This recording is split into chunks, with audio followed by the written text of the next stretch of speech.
حضرات آپ سننے جا رہے ہیں سورۃ الکوثر، 108 نمبر کی یہ سورت مکی ہے، اس میں 3 آیتیں اور 1 رکوع ہے۔ پہلی آیت میں لفظ الکوثر آیا ہے، یہی اس کا نام رکھ دیا گیا ہے۔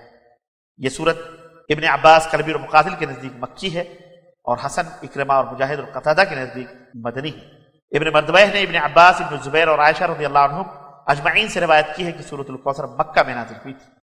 اس صورت میں اللہ تعالیٰ نے نبی کریم کو کفار مکہ کی بدسلوکیوں کے بارے میں تسلی اور خیر کثیر کی خوشخبری دی۔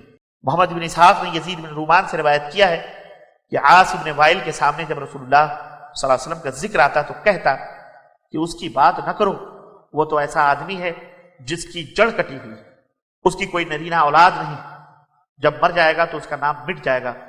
تب اللہ تعالیٰ نے یہ سورت نازل فرمائی۔ عطا کہتے ہیں کہ یہ سورت ابو لہب کے بارے میں نازل ہوئی تھی۔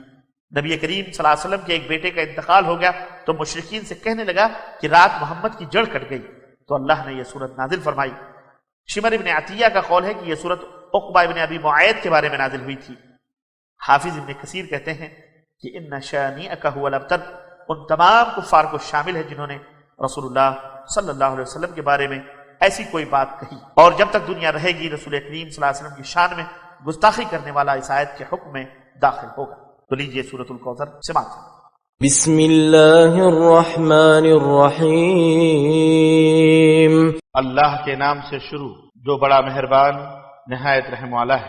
انا اعطیناک الکوثر، میرے حبیب یقیناً ہم نے آپ کو کوثر عطا فرمایا، فصل لربک وانحر، بس آپ اپنے رب کے لیے نماز پڑھیں اور قربانی کریں۔ ان شانئک هو الابتر، بلا شبہ آپ کا دشمن ہی جڑ کٹا ہے۔